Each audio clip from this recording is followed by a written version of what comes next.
Welcome to episode 95 of the Kids with Big Emotions podcast. I am your host, Andi Clark. Today's episode, Perfectly Imperfect, Parenting Through Life's Ups and Downs.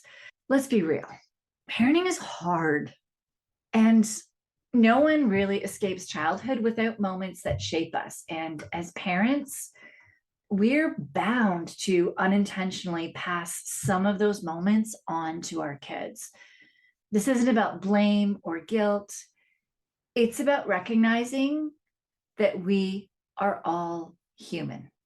In today's episode, we're breaking down why perfectionism isn't the goal in parenting, how every relationship, marriage, parent child, or otherwise, it really hits rough patches, and what it really means to embrace your imperfections while giving your child the tools to thrive. By the end of this episode, you'll see that it's not about being flawless. It's about creating an environment where your child can grow even through the messy moments. Some of what I share today might stir up emotions, and that's okay. The goal isn't to fix everything at once, but to recognize where we can grow and how we can better support ourselves and our kids. You'll leave this episode with a deeper understanding of how to embrace parenting challenges and an invitation to explore the tools that can truly support you and your family. So let's dive in. We all have moments where we wonder if we're messing up our kids. Or maybe I'm speaking for me. I do know I'm also speaking for some clients, for some friends of mine. We question ourselves. Are we juggling too many activities or not enough activities?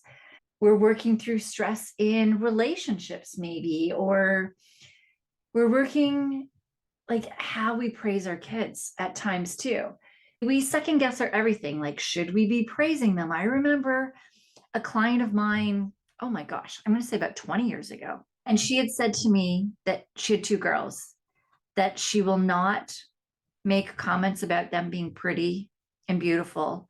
Instead, she makes comments about how hard they've worked. And it's fascinating. Like, that's a praising thing. And we start questioning, there's so many different rules and regs. And at the time, I was like, oh my gosh, this makes so much sense to me. And now I hear things about if we're always saying, hey, you need to work hard, that means somebody feels guilty when they're actually relaxing or taking care of themselves. So it's just, we're constantly revolving, constantly. There's always new headlines in the news. There's always new podcast episodes by people. There's always things coming across our social feed that has us second guessing ourselves. Are we doing this right? Are we not? And things always evolve and change. That's something that we think is right. We may find out that there was a different way to do things, or maybe a better way to do things. At the end of our day, the very end of the day, I want you to really think about that in every single moment with our kids. I know that you are doing the best that you can with the tools that you have. I want that to sink in. You are doing the best that you can with the tools that you have for your kids. I have no doubt, hands down, that that is what you are doing. You may be completely burnt out, exhausted, struggling just from the moment that you wake up, pushing. Your battery is flashing that it is not charged and that it needs to be charged. It is drained from the moment that you open your eyes and you're pushing to do every little thing in your day. You may be somebody that wakes up with tons of energy and can do all kinds of things in your day. You may be just starting with tools. You may be just learning that your child is struggling at school and trying to figure out, how the heck do I navigate this, and realizing that the school doesn't have all the tools to support it, and you're just starting to build your toolbox. Or you may have this humongous toolbox, right? Regardless of where you are in your journey, you are doing the best that you can. And what we all have in common is we're all usually questioning, is this the best that we can do? And we're often questioning ourselves. Are we doing this right? How much am I messing up my kids? What's going on, right? And the thing too is, our kids are so different. For one child, something might not affect them at all. And for another, it might be like carry this huge weight on them from a compliment. right? From telling them, oh, wow, you did a great job on this test. One kid might go, yeah, I did a great job. I'm awesome. This is cool. And that's it. Whereas another child might go, oh my gosh, they're going to expect me to do like this well all the time. Now I'm going to now I have to put more pressure on myself to be able to learn everything best to get this result, right? Like the reactions of our kids are going to be different. Our reactions are all going to be different. Us, our spouses, how our kids react to things, how they react to other people versus us. There are so many things to factor.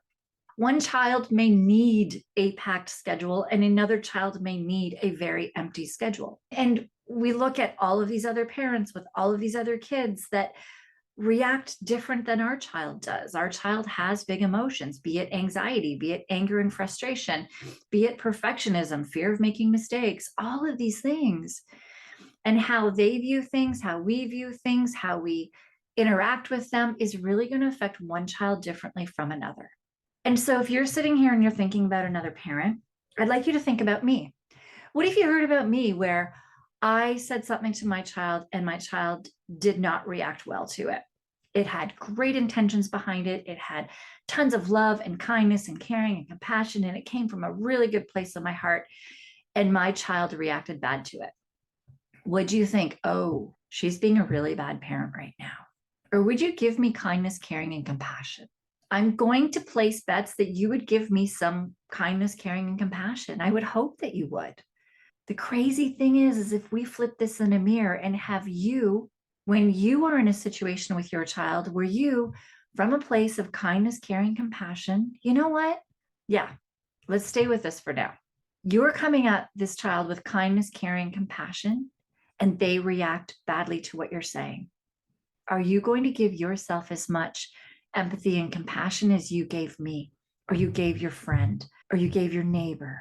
And this is the thing, we put so much pressure on ourselves to be a better parent than other people are being, when if we really stop and look at it, everybody's doing the best that they can. Do I yell at my kids sometimes? Absolutely. Do I yell at them less than I used to? Yes. Do I feel as guilty as I used to when I would yell at my kids? No, because it comes from a different place. I had different tools. I lacked tools back then. There were times too where I actually did feel, oh, this is completely my kid's fault, yelling at them, whereas now I've realized it's not. And I come from it from a very different place now. Did either of them make me a bad mom? When I didn't have the tools, when I was in complete burnout, where it was really harder to keep my crap inside, where I did yell more, where, oh my gosh, where my husband wouldn't know if he walked in the room and I was going to be mad at him for smiling at me or if I would smile with him. Did that make me a bad mom? No. I was doing the best that I could with the way that my health was, with how my stress system was taxed, with how burnt out I was, with my, I don't want to say lack of knowledge. I didn't have the knowledge yet to understand what was going on with me. And I was doing the best that I could. We're all different. And then we throw in different things of our kids. We might have a child that is highly empathic. They feel everybody's energies. I know my one child in kindergarten used to come home, and there was this boy who his parents had gone through a divorce. The parents were both doing their best to try to help this child. This child was really struggling with this divorce and the anger. And my child said to me, every time I'm by him, I feel like there's this basketball bouncing inside of me. And I just want to yell and hit and scream somebody. Because he's empathic, the way he was feeling and taking on people's energies. There's different ways of being empathic as well, that empaths do take on energies. I know I just feel other people's energies, and I had to learn, oh, this isn't my energy. If I walk in a room, and this is one I have to really work out with my husband at times, where if he walks in the room, he's stressed, he's scattered, he's feeling he's got to do anything, and I walk in the room and that starts hitting me, I get mad. And so I've needed to learn skills and tools to help with that. Like there's so many skills and tools to help, and we need to learn them one at a time at a pace that works for you so that you can retain them, so that you can use them. And just because you may not have learned all, well, you're never going to learn all of them, right? I'm going to be learning until the day I die, that there are many skills and tools that I still am not aware of, that I don't know yet. And that doesn't make me a bad mom. It doesn't make me a bad mom that I am using at any of the stages of my life as being a mom that I was using all of the tools that I had in my toolbox, all of the knowledge that I had in my knowledge base at that time with my kids. And now I know different, and now I do things different, but that does not make me a bad mom from in the past. I do have a coach that said once that everyone has some form of childhood trauma. And I was like, no way. My childhood was fine. Parents, middle class family. Parents went to work. My mom stayed home with us for quite a while, and then she went to work. And, she'd have the instructions for the casserole on how to turn it on in the fridge when we were in the fridge and the stove when we came home. And we all ate dinner together, always at the same time. My parents would come home from work, they'd have a drink together, chat. I just thought this was like, I was like, no, it was fine. And I realized I had blocked out so much. I do also know that the things that I struggle with from being younger was that I was highly empathic, highly sensitive to what people said and did. So I did take things that my parents said sometimes, definitely not in a way that they intended it. I also do know that my parents had their own traumas, that they reacted in their ways in order to help and protect them. I know that now, and none of it was intentional. They were raising me, or they did raise me with a lot of love and kindness and caring and compassion. And then there were other times that other parts, their other traumas kicked in that, might have been some anger that came out, might have been putting me down, might have been not communicating with me or ignoring that anything is wrong and not even working with it or denying it, right? These were ways that they learned how to cope based on their struggles from growing up.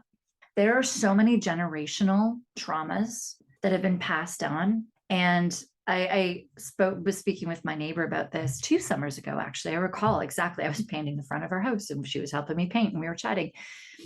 And she said that she believes that our generation is the one that is starting to break traumas. Therapy is way more common. We're learning about different therapies to find out which type of therapies work for us. We're learning how to find the right therapist. It is just who works for one person is not going to work for somebody else. And we need to find out the right person for us. And we're able to start diving in and working. These are more accepted to dive in and work through your traumas and things. And so we're breaking generational traumas. And with my son, so I would love for both my kids to be in therapy, but one will not.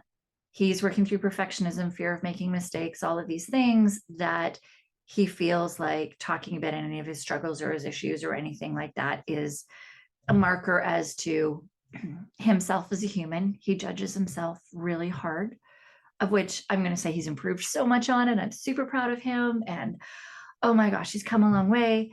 And you know what? In his time, he will be ready for a therapist. He knows, though, that his dad goes to one, I go to one, and his other brother goes to one. The reason I have his other brother in one, well, his dad and I are in it to break generational traumas, generational things that have been passed down from generation to generation, to work on those. It's been amazing for our relationship. It's been hard on our relationship at times. Therapy is not fun. Working through things, going through things. We go through a lot of ups and downs, though it really is helping us both in how we raise our kids and how we deal with one another to be releasing those traumas, and us not having trauma responses is huge. And so my son, I have him with a therapist for when things are tough for him. And I will say there have been times when his dad and I argue a little bit because I have parts that are kicking up from my traumas, or he has stuff that's kicking in. When you go through therapy, this is a side for anybody. Your nervous system goes through 3 levels. This is the Polyvagal Theory. This is Stephen Porges, all of his knowledge, research work, everything is based off of his work. So Stephen Porges, Polyvagal Theory. It's like a ladder.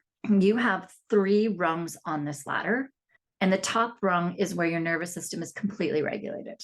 This is where you can communicate with people, where you're calm, kind, curious, empathetic, where it's where we want to be most of the time. Not all the time, but most of the time. Then 1 rung down is when we're kind of triggered. We're heightened, we're stressed. This is where we're on high alert. It's where we can be hypervigilant. We're aware of our surroundings. This is actually important. We need this. If we're in newer places, we need to be really aware of our surroundings. I live in a city. You should always just be aware of your surroundings when you're in a city, to a degree. Not to a degree that it stresses you out and you have anxiety walking out your door, but to a degree that you are situationally aware. You kind of know your surroundings, right? Sports, athletes, right before game day, like right during a game, you need to be in this state. You need to be hyper focused and aware. You need to know where the ball is coming from, where all your other players are. You need to be a little more hyper alert when you are like in a sport. So this is important to be in, but when you're in it at a hyper state, that's where we get anger. It's where we get frustration. It's where we get anxiety. It's where we get all these like big emotions, big emotions. And then we get the layer below, which is when you're shut down. So if we're going through the animals that I speak of for stress animals, the first one is the dolphin, chattering, friendly, wants to play. The next one is your clownfish, where your anxiety, don't want to leave home, not like just on edge.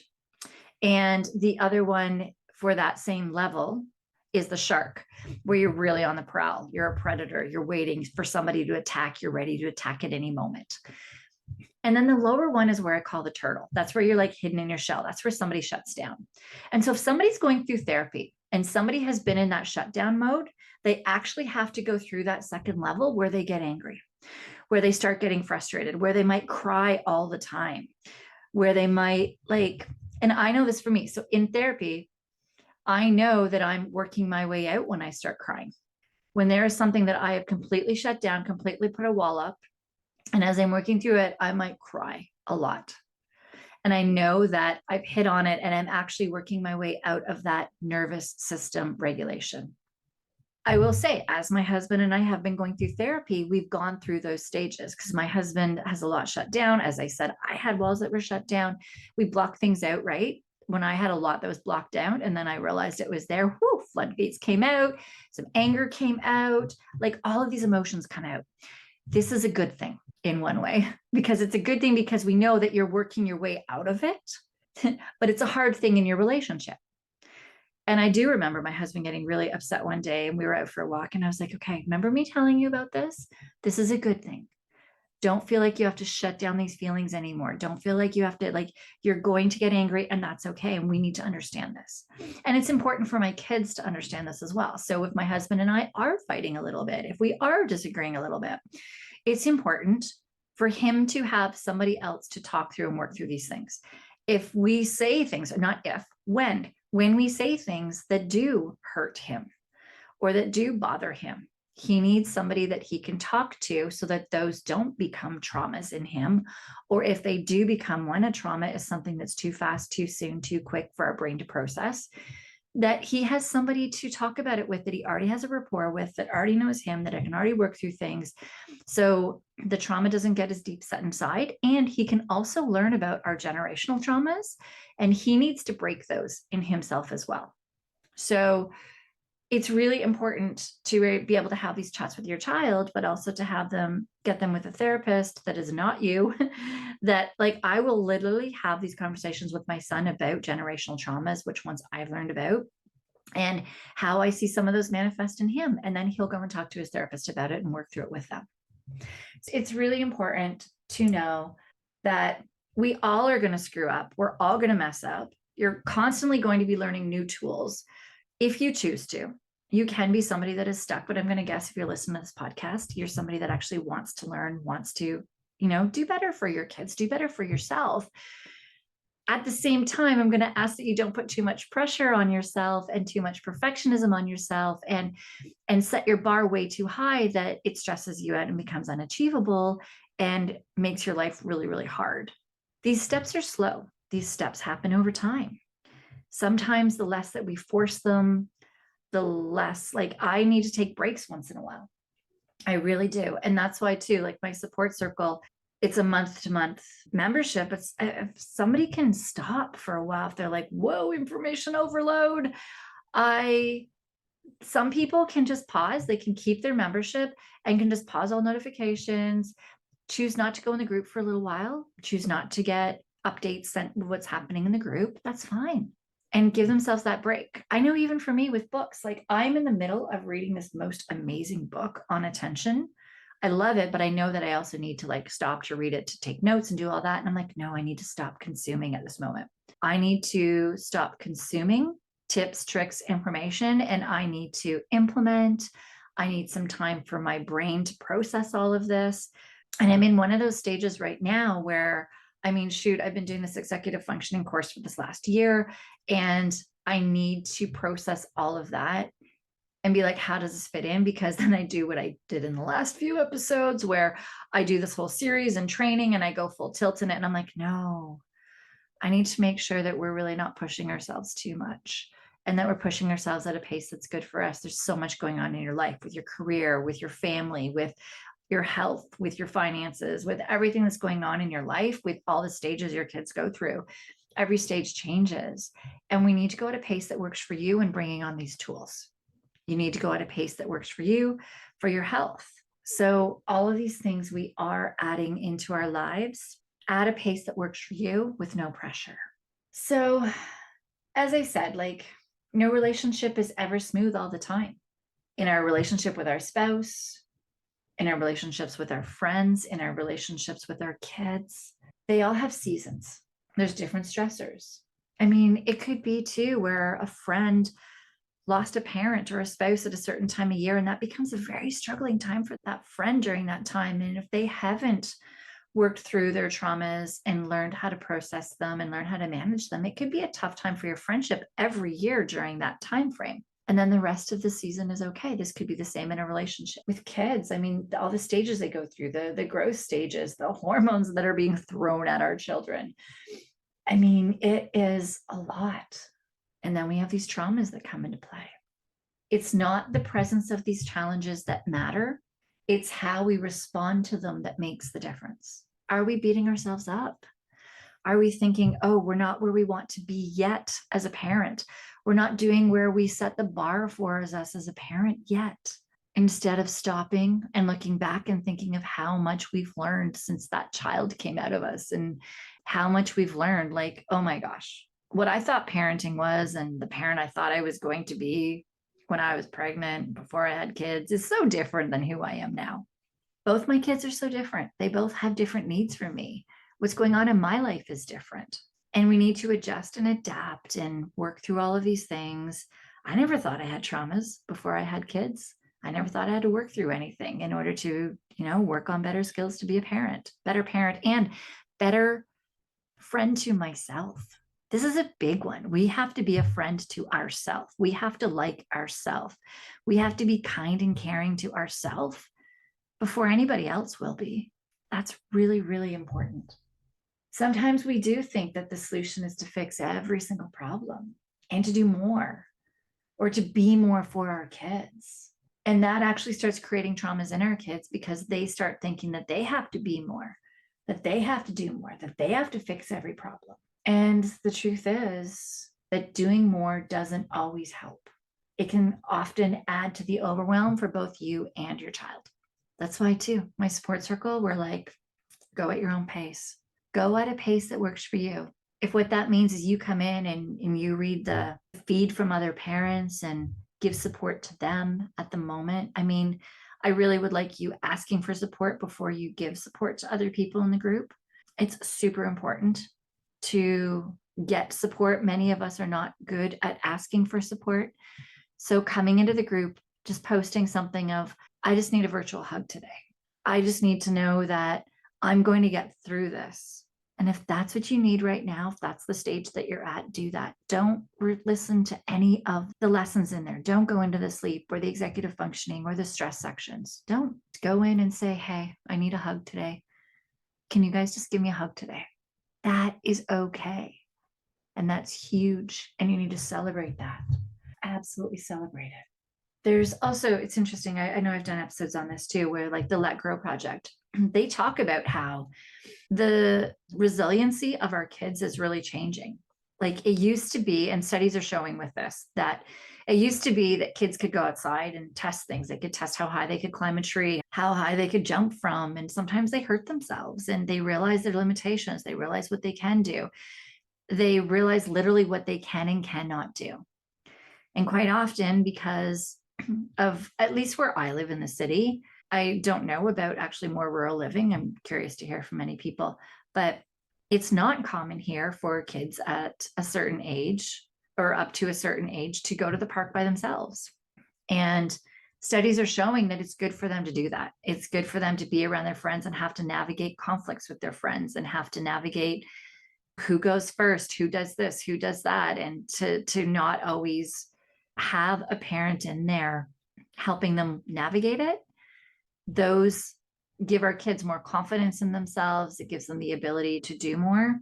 Now, that being said, you may have a child that struggles with a lot of, I'm laughing because like I have a child like this too, that struggles with certain things, social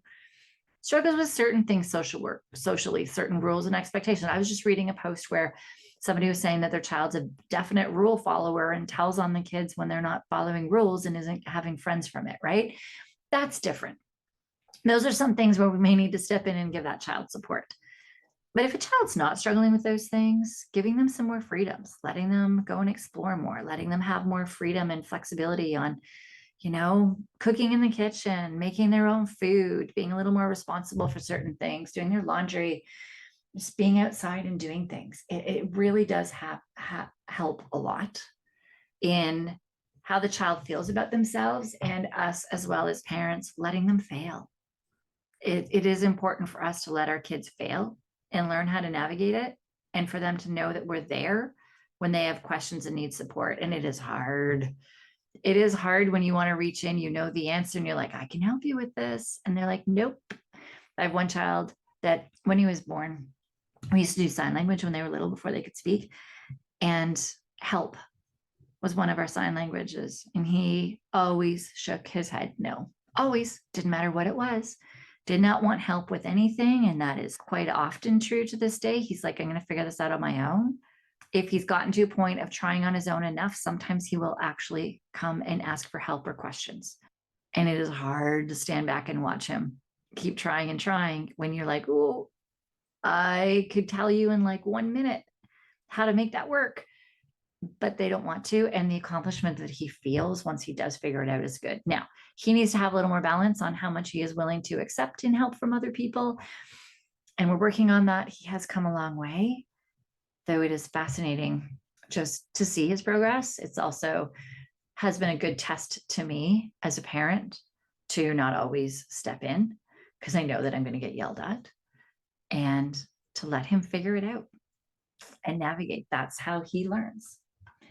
And that's where I did create the sports circle, is to provide this space where parents can really take a step back, ask for help to take a step back when they need, help them learn to navigate these challenges, find tools that align with their unique family dynamic at a pace that works for them without guilt for going at a pace that works for them. So parenting is really not about fixing everything. It's about showing up in the way that your child needs, being present, and giving your child the confidence to handle life's bumps, even when you're navigating your own bumps, your own way of doing things. Life is messy, right? And we can't fix everything for them. And when we put that pressure on ourselves to be able to fix everything for our child in our timeline, instead of it being in their timeline, parenting just becomes way more tougher. We feel more like we are a failed parent, feel like we're not doing enough, we're not good enough. And all of these thoughts start going on in our mind. So give yourself some grace. I know you're doing the best that you can. And your child's going to be all right, because you are here listening and trying to make changes in you and in your child to do better.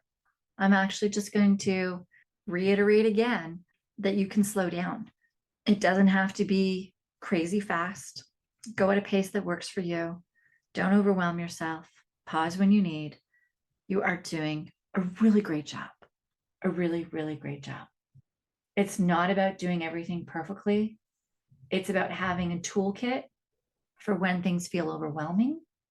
And yeah, I really do hope that I have created a space with my support circle where We can help you unpack the pressures that we do feel as parents and focus on what actually helps our kids thrive. Oh man, I'm thinking of all these stories right now, like all these things with different clients, with different friends. And I know even recently, like there was a parent that was chatting with me and asking me because somebody wanted to take their kids, a family member wanted to take their kids to a Dave and Buster's. It's like a lot of video games. There's alcohol there. There's like tons of flashing lights and noise and sound, which to some kids, oh my God, so exciting, love to be there. It's just where they want to be. One of her kids does not, and I have a child like this, does not like loud noises, does not like sounds, very empathic. So they pick up on everybody's energy so they can feel there's just, it's like a rush of energies when you like, you walk in the door and you feel like you're just hit with everybody's energy that's around you. And all of a sudden you're drained and you're overwhelmed and you pretty much just want to walk out of there. That was one of my kids. I think at this age now and where he's at, he could probably go. It would be his choice. I would let him know what it's all about. And if he's having a good day, he'd go. I know for my kids too, Canada's Wonderland. It's an amusement park, like Six Flags Magic Mountain, Five Flags. It's like the Magic Mountains in the States. And like crazy roller coasters, all these fun rides, all this stuff. My kids, we do the shows, we go on the swings, we go on the carousel. And I'm talking a 13-year-old and an 11-year-old, and we do the water slides, we do the water park. We don't do the roller coasters. They're not ready. We used to when they were of a height that they could go to the little kids area. We still didn't do roller coasters in the little kids area. We just did the really, really, really slow little kids rides at the age of 11. I think they were 10 and 12 then when we were doing that. So it really is also like, you know, your kids, you know what they need. It's okay to stand up to other people if they are without guilt, if they are trying to get your kid to come and do something. I remember too, younger, being at a hockey game with my one son for his school. It was the Marlies. So what is that? That's our feeder team into the Toronto Maple Leafs. And so we were at a Marlies game with his school, and the yelling and the cheering, it was a whole bunch of schools. It was a school day. I couldn't handle it. He sat in my lap. Meanwhile, the other kid that we were there with was walking around the whole stadium with other friends, going everywhere around. Every kid is different. Every kid is going to need you and want you in different ways. And you can only give them what you can on each certain day. You don't have to be there for them all of the time. Do the best that you can. Really do the best that you can. Yeah, so we all have different kids. Their kids have different needs. Some kids need you a lot. Some kids need you a little. Some kids, we may want to be helping them when they're in the middle of like a shutdown or a meltdown. And we have parts that are kicking up in ourselves that feel like we're a bad parent, or our child's going to be harmed forever if I don't help them right now while they're shut down. Meanwhile, they may need that time to themselves when they're shut down. It's hard to know. And yeah, you could be wrong in how you're handling it with your kid. You're doing the best that you can. And as you learn, as you gather more tools, as you gather more skills, you start seeing how you can adapt and make changes. If there's one thing that I want you to take away from today, it's that you do not have to be a perfect parent. Well, you should not, and you are not. Nobody is. There's no such thing as perfect. You don't have to be a perfect parent to raise amazing kids. It's about showing up, learning, and growing together, acknowledging your mistakes with your kid, getting them into therapy to help them through it. It's so important to understand how amazing of a parent you are. Every parent's amazing. You have kids, and we're all doing our best that we can with everything that life's thrown at us. If today's episode resonated with you and you are looking for a supportive space to dive deeper into these tools and strategies, I'd love to invite you to explore the support circle. It's a space designed to meet you where you are and to help you navigate parenting with confidence and connection. You can find all of the details in the show notes or send me a message. If you go to my website, the link's below as well, andiclark.com, Andi with an I, Clark, no E. You can also book a call to chat with me and ask me all your questions. And we can figure out together if this is the right fit for you. Remember, you're a good mom You're doing your best. And that is more than enough. And I'm so grateful to be on this journey with you. I'll see you in the next episode.